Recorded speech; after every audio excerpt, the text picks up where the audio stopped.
Dongeng legenda Aji Saka. Asal-muasal aksara Jawa.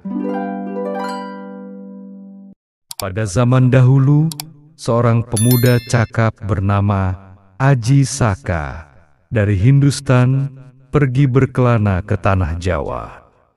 Ia tidak sendirian, melainkan ditemani dua sahabat setianya, Dora dan Sembada, yang menjadi pengikutnya. Ketiganya berlayar menuju sebuah negeri bernama Medang Kamulan.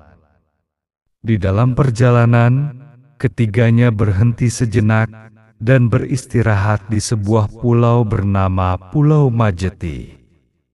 Setelah beristirahat beberapa waktu, Aji Saka menitahkan suatu amanat kepada salah seorang sahabatnya. Karena tidak berniat membawa keris pusakanya ke Medang Kamulan, Aji Saka menghendaki Dora untuk menjaganya. Di Pulau Majeti, Aji Saka mempercayakan Dora untuk menjaga keris pusakanya. Sebelum melanjutkan perjalanannya ke Medang Kamulan, Aji Saka berpesan kepada Dora agar jangan pernah menyerahkan keris itu kepada siapapun. Dora diminta untuk tetap tinggal di Pulau Majeti dan menunggu hingga Aji Saka sendiri yang datang untuk mengambil keris tersebut. Dora menerima mandat tersebut, sementara Aji Saka dan Sembada melanjutkan pengembaraannya ke Medang Kamulan. Aji Saka dan Sembada tiba di Medang Kamulan, sebuah negeri yang subur dengan alam asri dan tanah yang amat subur. Mereka tinggal di rumah seorang janda tua bernama Nyai Sengkeran. Sejak kedatangannya, banyak orang, termasuk Patih Medang Kamulan, berbondong-bondong belajar tentang ilmu-ilmu luhur kepada Aji Saka. Suatu hari, Patih Medang Kamulan mengeluhkan perilaku rajanya yang terus-menerus meminta korban. Rupanya, rasa takut menghantui warga Medang Kamulan, karena negerinya dipimpin oleh seorang raja yang kejam dan aneh. Raja Medang Kamulan yang kejam ini bernama Prabu Dewata Cengkar. Ia memerintah dengan tangan besi dan kerap menebarkan teror. Setiap hari, seorang penduduk harus dikorbankan untuk menjadi santapannya. Ya, Prabu Dewata Cengkar memang gemar memakan manusia. Mendengar keluhan sang patih, Aji Saka merasa resah. Ia pun tergerak untuk mengakhiri ketakutan penduduk Medang Kamulan.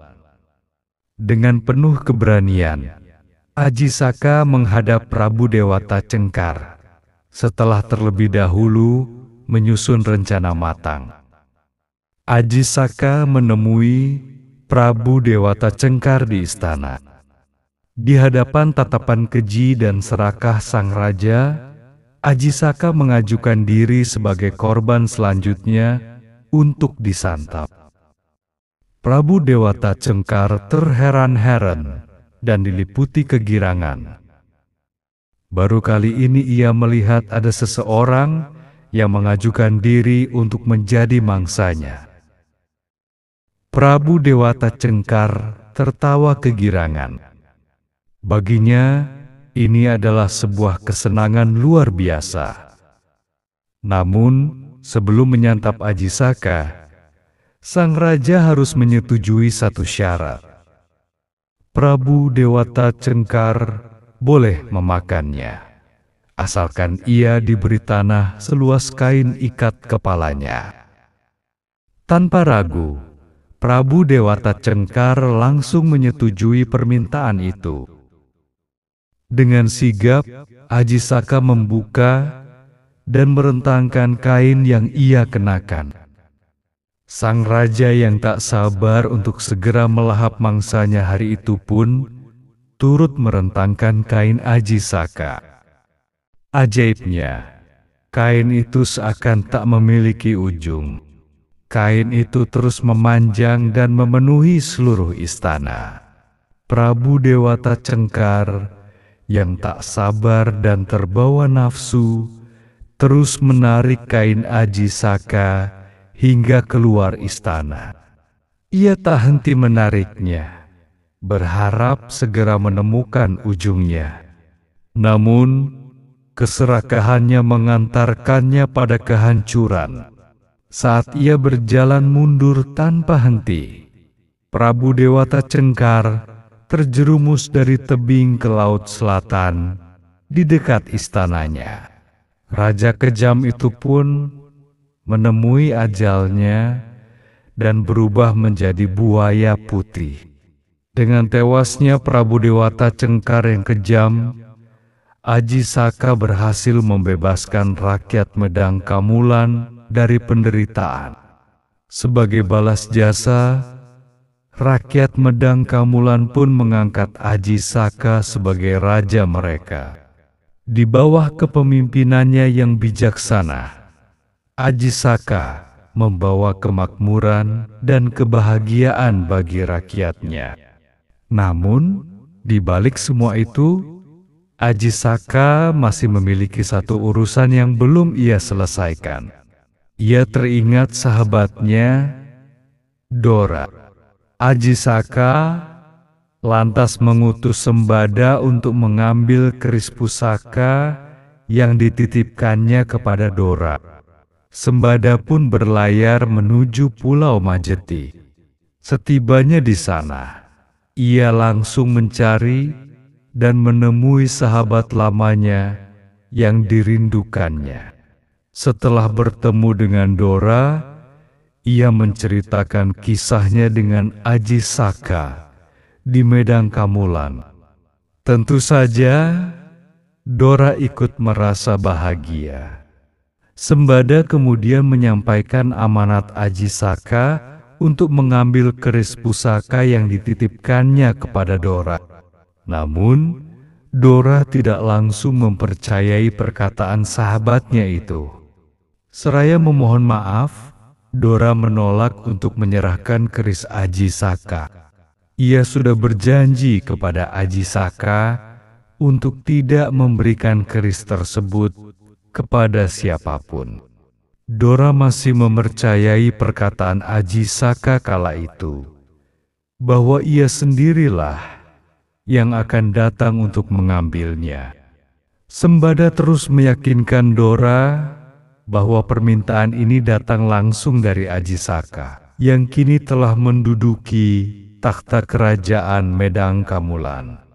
Namun, Dora tetap teguh pada amanat yang diberikan Aji Saka.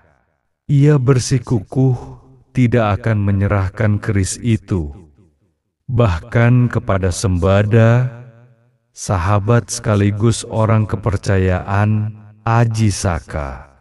Perdebatan sengit antara Dora dan Sembada berujung pada perkelahian yang sengit. Mereka bertarung karena suma-suma terikat janji kepada Aji Saka. Kesetiaan mereka yang mutlak kepada perintah Aji Saka mengantarkan mereka pada kematian dalam pertempuran tersebut. Di negeri seberang, Medang Kamulan, Aji Saka mendengar kabar duka ini. Ia dirundung kesedihan dan penyesalan yang mendalam. Untuk mengenang kesetiaan kedua sahabatnya, Aji Saka kemudian menciptakan sebuah karya sajak. Berikut adalah isi sajak tersebut. Ha, na, ca, ra, ka, ada utusan. Da, ta, sa, wa, la, saling berselisih pendapat. Pa, da, ja, ya, nya, sama-sama sakti.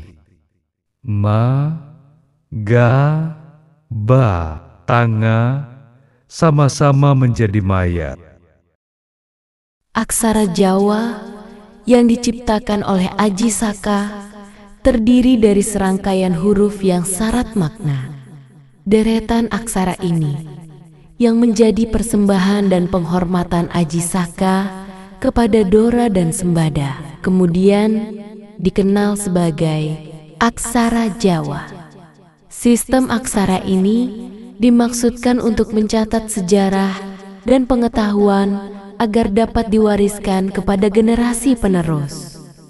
Selain itu, aksara ini juga mencerminkan nilai-nilai kesetiaan, keberanian, dan pengabdian yang dicontohkan oleh Dora dan Sembada. Dengan adanya aksara Jawa, sejarah dan kebudayaan Jawa dapat didokumentasikan dan dilestarikan. Sistem tulisan ini menjadi bagian penting dari warisan budaya Jawa yang masih bertahan hingga saat ini.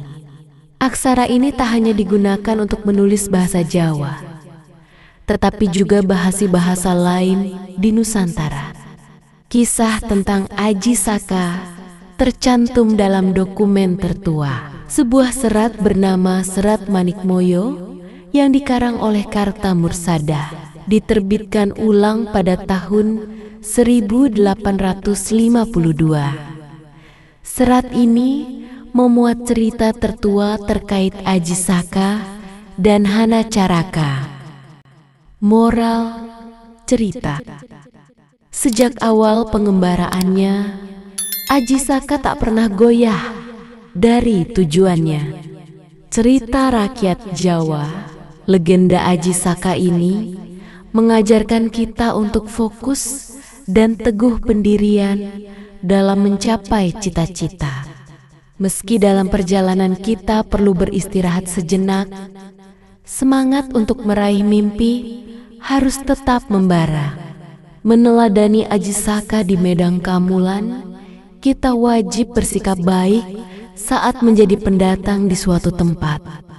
Tinggalkan kesan positif di daerah yang kita tempati, dan sesuaikan perilaku kita dengan budaya masyarakat setempat. Dari kisah Dora dan Sembada, kita juga belajar tentang kesetiaan dan keteguhan dalam menepati janji. Meski berujung tragis, Dora dan Sembada tetap dikenang oleh Aji Saka sebagai sahabat yang setia.